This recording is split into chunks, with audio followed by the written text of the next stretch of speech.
सभी प्यारे साथियों का हमारे चैनल में स्वागत है। यह video C TET UP TET के लिए ब्रह्मास्त्र है। अगर यह वीडियो आप पूरा देखते हैं तो आप अच्छे नंबर से क्वालिफाई होंगे। और यह वीडियो अगर आप देखते हैं पर्यावरण के किसी भी पेपर में आप बैठते हैं तो आप आसानी से क्वेश्चन को हल कर लेंगे। पर्यावरण की बात किया जाए तो प्यारे साथियों, पर्यावरण दो शब्दों से मिलकर बना है। परिधन आवरण।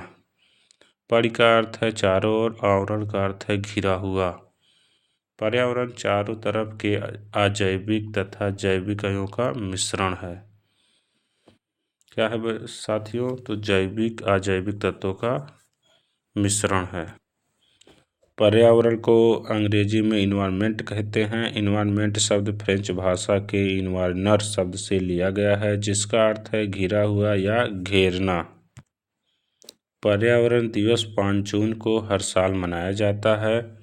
पहली बार 1973 में मनाया गया था। प्यारे साथियों, इसकी शुरुआत की बात किया जाए तो 1972 में संयुक्त राष्ट्र द्वारा स्वीडन के स्टॉकहोम में हुए पहला पर्यावरण सम्मेलन के बाद ही शुरू किया गया था। पर्यावरण अधिनियम 1986 के अनुसार पर्यावरण किसी जीव के चारों ओर घिरी भौतिक तथा जैविक दशाओं एवं उनके साथ अंतःक्रिया को सम्मिलित करता है। पर्यावरण के घटक अजैविक संगठन में आपको स्थलीय मंडलीय है, अमंडलीय, जल मंडलीय 3 है। जैविक संगठन में पादप जीव, सूक्ष्म जीव, इसमें भी आपका 3 है।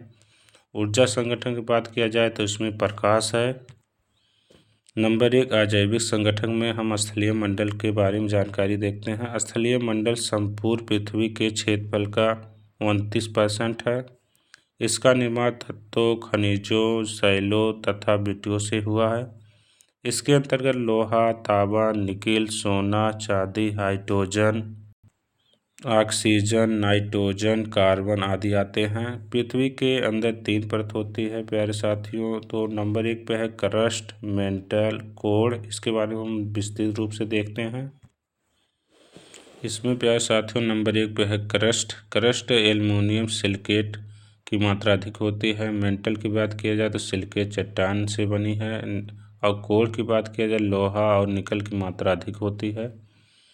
नंबर 1 है क्रस्ट।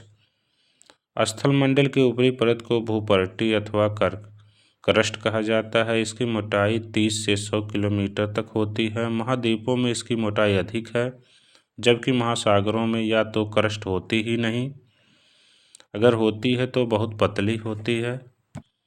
क्रस्ट का निर्माण मुख्यतः लोहा, ऑक्सीजन, सिलिकॉन, मैग्नीशियम, निकेल, गंधक, कैल्शियम तथा एल्युमिनियम से होती है। क्रस्ट में एल्युमिनियम तथा सिलिका की मात्रा अधिक होती है।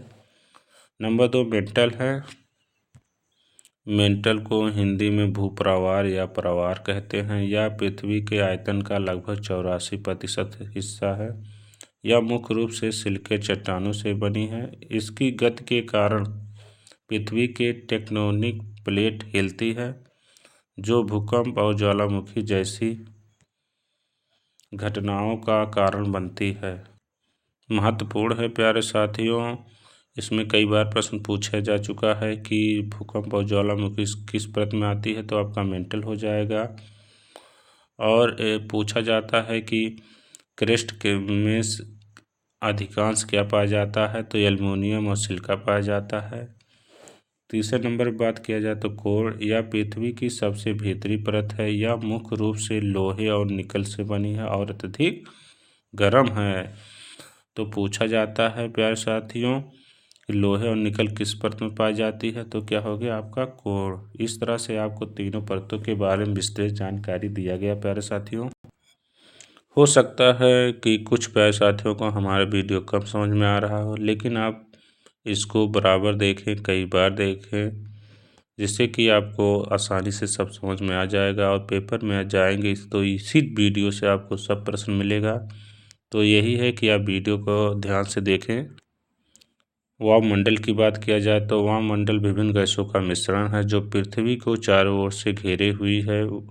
वायुमंडल का संगठन अपेक्षाकृत एक समान रहता है। वायुमंडल गर्मियों को रोक कर रखने में एक विशाल कांच घर का काम करता है, जो लघु तरंगों और विकिरण को पृथ्वी के धरातल पर आने देता है, परंतु पृथ्वी से विकसित होने वाली तरंगों को बाहर जाने से रोकता है। इस प्रकार वायुमंडल पृथ्वी पर समतापमान बनाए रखता है। ओजोन परत सूर्य से आने वाली उच्च आवृत्ति की पराबैंगनी किरण की 93 से 99% मात्रा अवशोषित कर लेती है, जो पृथ्वी पर जीवन के लिए हानिकारक है। ओजोन परत की खोज 1913 में फ्रांस के भौतिकविद फैब्री चार्ल्स और हेनरी बुसेन ने की थी। ओजोन दिवस हर साल 16 सितंबर को मनाया जाता है। वायुमंडल का घनत्व ऊंचाई के साथ साथ घटता जाता है। तो यह बहुत महत्वपूर्ण है प्यारे साथियों कि ओजोन परत की खोज किसने की, तो 1913 में फ्रांस के भौतिकविद फैब्री चार्ल्स और हेनरी बुसेन ने की। और ओजोन दिवस कब मनाया जाता है? 16 सितंबर को मनाया जाता है। इसके बाद बात किया जाए वायुमंडल संगठन की। इसमें है घटक आयतन के अनुसार प्रतिशत, तो नाइट्रोजन आपका है 78.08%, ऑक्सीजन की बात किया जाए 20.9%, आर्गन की बात किया जाए 0.93%, कार्बन डाइऑक्साइड की बात किया जाए 0.03% है साथियों। यह बहुत महत्वपूर्ण है साथियों, इसको याद कर लेंगे। नाइट्रोजन सबसे अधिक, इसके बाद ऑक्सीजन, इसके बाद आर्गन, फिर कार्बन, इसके बाद अन्य गैसें पाई जाती है, लेकिन ये मुख्य रूप से है। इनको परीक्षा में कई बार पूछा गया है, तो याद कर लेंगे साथियों। वायुमंडल को 5 भागों में बांटा गया है। नंबर 1 है क्षोभ मंडल, नंबर 2 समताप मंडल, नंबर 3 मध्य मंडल, नंबर 4 ताप मंडल, नंबर 5 बाह्य मंडल है प्यारे साथियों। नंबर 1 है क्षोभ मंडल। क्षोभ मंडल मौसम संबंधित सभी घटनाएं होती है, जैसे जाड़ा, गर्मी, बरसात। प्रति 165 मीटर की ऊंचाई पर वायु का तापमान 1 डिग्री सेल्सियस की औसत दर से घटता है। इसे समान तापपतन दर कहते हैं। तो प्यारे साथियों, इस बिंदु को विशेष ध्यान देंगे। समताप मंडल की बात किया जाए तो इसमें ओजोन परत स्थित है।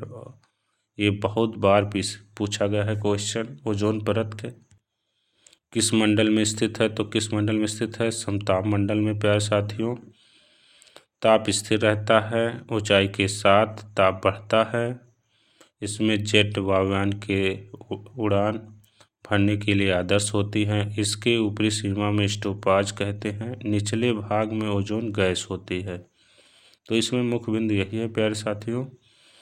इसके बाद बात किया जाए मध्य मंडल का, तो इसमें क्या ऊंचाई के साथ तापमान घटता है। मध्य मंडल की ऊपरी सीमा मेसोपाज पर 80 डिग्री सेल्सियस बताया जाता है। तो हमारा इस तरह 3 मंडल के बारे में जानकारी हो गया है प्यारे साथियों। नंबर 4 है हमारा तापमंडल। तापमंडल 2 भागों में बांटा गया। नंबर 1 आयन मंडल, नंबर 2 आयतन मंडल। आयन मंडल की बात किया जाए तो तापमंडल का निचला भाग है। इसमें विद्युत आवेशित कण होते हैं, जिन्हें आयन कहते हैं। एक कर रेडियो तरंगों को भूपृष्ठ पर परिवर्तित करते हैं। कहने मतलब ये होता है, जो हम मोबाइल फ़ोन, टीवी, रेडियो चलाते हैं, तो जो परिवर्तित तरंगें होती है आयन मंडल द्वारा संचालित किया जाता है। ये बहुत महत्वपूर्ण है मोबाइल और टेलीविज़न के लिए। इसके बाद आयतन मंडल है प्यारे साथियों। आयतन मंडल के ऊपरी भाग, आयतन मंडल की कोई सुस्पष्ट ऊपरी सीमा नहीं है। इसके बाद अंतरिक्ष का विस्तार है। नंबर 5 बाह्यमंडल। इसे वायुमंडल का सीमांत क्षेत्र कहा जाता है। इस मंडल की वायु अत्यंत विरल होती है। सी है जलमंडल। पृथ्वी की सतह के संपूर्ण क्षेत्रफल के 71% भाग में जल का विस्तार है, इसलिए पृथ्वी को जलगरा भी कहते हैं। संपूर्ण जल का 1% भाग पृथ्वीगत जल के रूप में होता है। महासागर का जल, सागरीय जल का संगठन, लवण की मात्रा। सोडियम क्लोराइड आपको मिलेगा 27.213%, magnesium chloride 38.7, magnesium sulphate 1.658, potassium sulphate है 1.260। तो इस प्रकार के समुद्र में आपको पदार्थ मिलते हैं, जिसके बारे में आपको बताया गया। सही प्यारे साथियों, नंबर 1 आज जैविक के बारे में हम सभी ने अध्ययन किया। नंबर 2 है जैविक पर्यावरण। इसमें हम पादप के बारे में देखते हैं। पौधे के सामाजिक समूह को पादप समुदाय कहते हैं। पौधे के विभिन्न रूपों को वनस्पति कहा जाता है। पौधे प्राथमिक उत्पादक होते हैं क्योंकि ये सूर्य के प्रकाश का प्रयोग कर प्रकाश संश्लेषण विधि द्वारा अपना आहार स्वयं निर्मित कर लेते हैं। इसी कारण इन्हें सुपोषित भी कहा जाता है। ये मानव एवं समस्त जंतुओं के लिए प्रत्यक्ष तथा अप्रत्यक्ष रूप से आहार एवं ऊर्जा की आपूर्ति करते हैं। इसमें हम पादप में अध्ययन किया कि सामाजिक समूह को पादप कहते हैं। पौधे के विभिन्न रूपों को वनस्पति कहा जाता है। पेड़ पौधों को प्राथमिक उत्पादक कहते हैं और सूर्य की उपस्थिति में अपना भोजन बनाते हैं, इसलिए इन्हें सुपोषित कहा जाता है। मानव एवं जंतुओं को ये प्रत्यक्ष अप्रत्यक्ष रूप से ऊर्जा प्रदान करते हैं। इसके बाद जंतु पर्यावरण में हम बात करते हैं तो इसमें दो बिंदु है, स्वपोषित परपोषित। तो इसमें प्यारे साथियों पेड़ पौधे हमारा स्वपोषित हैं तथा परपोषित संगठनों में जीव जंतु आते हैं। प्राथमिक उपभोक्ता में हमारे पेड़ पौधे अपने आहार के लिए स्वयं निर्भर रहते हैं, शाकाहारी होते हैं। द्वितीय उपभोक्ता होता है मांसाहारी और शाकाहारी दोनों होते हैं। परपोषित जंतुओं को 3 भागों में बांटा गया है। नंबर 1 है मितजीवी, नंबर 2 है परजीवी, नंबर 3 है परिसंभोजी। मित जो जीवी की बात किया जाए, जो मृत पौधे तथा जंतुओं से प्राप्त जैविक या कार्बनिक यौगिकों को घोल के रूप में ग्रहण करके अपना जीवन निर्वाह करते हैं, जैसे कवक, मशरूम, जीवाणु और फफूंद, पेनिसिलियम, म्यूकर। ये सब क्या है, हमारे मितजीवी हैं। इसमें राइजोबियम दलहनी पौधों की जड़ों पर वृद्धि कर पौधों को नाइट्रोजन उपलब्ध कराता है। माइकोराइजा है कवक जो पेड़ों की जड़ों पर रहता है और पेड़ों को पोषक तत्वों के अवशोषण में मदद कराता है। इसके बाद नंबर 2 बात किया जाए परजीवी, जो अपने जीवन निर्वाह के लिए दूसरे जीवित जीवों पर निर्भर होते हैं, जैसे मच्छर हो गया, प्लाज्मोडियम हो गया, किलनी, पीसू, फीता, कीमी, चू, माइटस, घुन। ये सब क्या हमारे हैं, परजीवी हैं जो दूसरे जीवों पर निर्भर रहते हैं।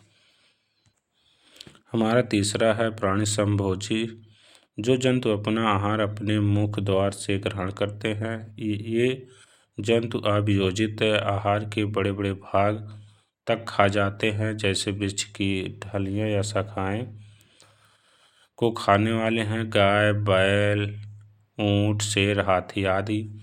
तो परजीवी के तीनों प्रकारों पर चर्चा किया गया। हमारा पहला था मितजीवी, दूसरा था परजीवी, तीसरा था हमारा परिसंभोजी।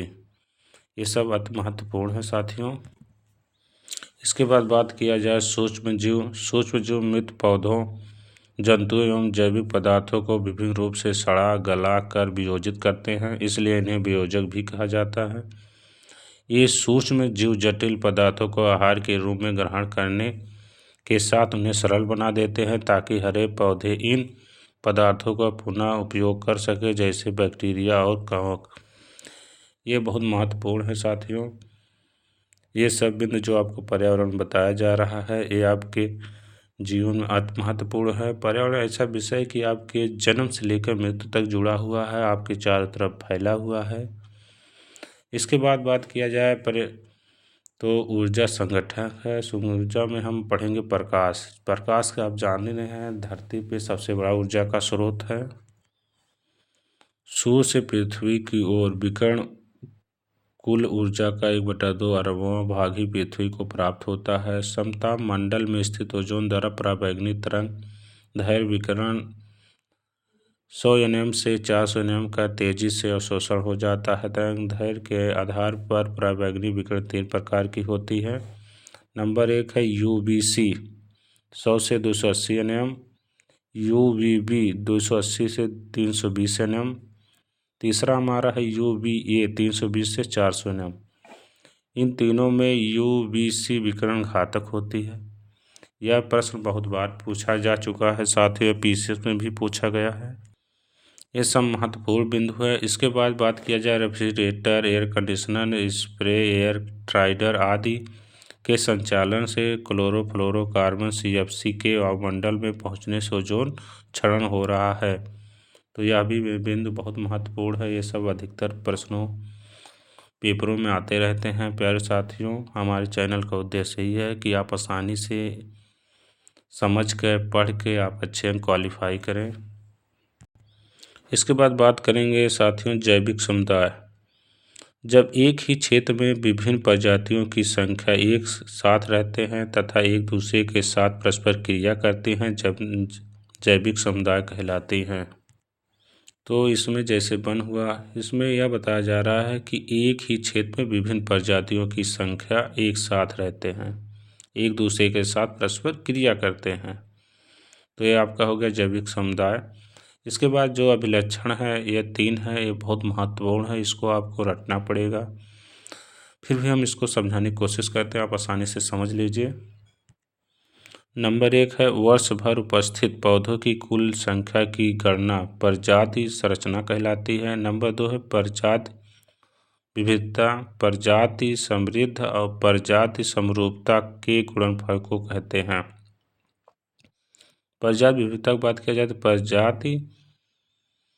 प्रजाति समृद्धि, प्रजाति समरूपता के गुणन को कहते हैं। नंबर 3 बात किया जाए कीस्टोन, प्रजाति वह प्रजाति है जो अपनी प्रचुरता की तुलना में पारिस्थितिकी तंत्र पर असमान रूप से बड़ा प्रभाव डालती है। इसके हटने से समुदाय पर बड़ा नकारात्मक प्रभाव पड़ सकता है। तो ये तीनों पॉइंट है, इसको आप अच्छे से कई बार पढ़ेंगे तो आसानी से आपको याद हो जाएगा। कोर प्रभाव, ये भी बहुत इम्पोर्टेंट है। कोर प्रभाव एक परिस्थिति की अवधारणा है जहाँ दो तंत्र आपस में मिलते हैं, वहाँ विशाल विविधता पाई जाती है। इस कोर प्रभाव में जहाँ दो क्षेत्र परस्पर व्याप्त होते हैं, वहाँ दोनों क्षेत्रों की प्रजातियाँ पाई जाती है।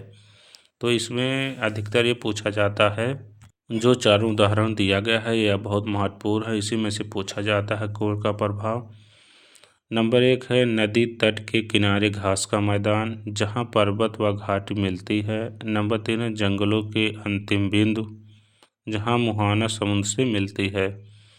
तो इसमें बहुत महत्वपूर्ण है, इसको आप अच्छे से समझ सकते हैं कि इसमें क्या कहा जा रहा है, आपको अच्छे से समझाया जा रहा है। तो आप वीडियो को पूरा देखते रहे, पर्यावरण का बेस वीडियो है। अगर आप अच्छे से समझ लेंगे तो आपका पर्यावरण से संबंधित कोई दिक्कत नहीं होगी। इसके बाद बात किया जाए बायोम पौधों व प्राणियों का एक समुदाय है जो एक बड़े भौगोलिक क्षेत्र में पाया जाता है। टाइगा बायोम पृथ्वी का सबसे बड़ा स्थलीय बायोम है। प्रत्येक बायोम के अंदर विभिन्न पारिस्थितिकी तंत्र होते हैं और कई पारिस्थितिकी तंत्र मिलकर एक बायोम बनाते हैं। बायोम 2 प्रमुख श्रेणियों में विभाजित है। नंबर 1 स्थलीय बायोम जिसमें आता है वन, घास के मैदान, रेगिस्तान, टुंड्रा। नंबर 2 जलीय बायोम में मीठे पानी, नदी, झील, समुद्र। तो यह भी बहुत इम्पोर्टेंट है। इसमें टाइगर बायोम पृथ्वी का सबसे बड़ा स्थानीय बायोम है, इसको याद कर लेंगे। इसके बाद नोट महत्वपूर्ण है, पर्यावरण संरक्षण के लिए ग्रीन आर्मी को ऑस्ट्रेलिया देश ने प्रारंभ किया था। ये PCS में कई बार पूछा गया है। पर्यावरण के अति मैत्रीपूर्ण भारतीय उत्पादों को इको मार्क दिया जाता है। तो इसमें क्या होता है कि प्यारे साथियों, पर्यावरण के प्रति मैत्रीपूर्ण भारतीय उत्पादों को इको मार्क दिया जाता है। विश्व वेटलैंड्स दिवस 2 फरवरी को मनाया जाता है। खाद्य श्रृंखला में जीवों के संबंध होने से पोषक स्तर बनते हैं। तो प्यारे साथियों, यह वीडियो अति महत्वपूर्ण है।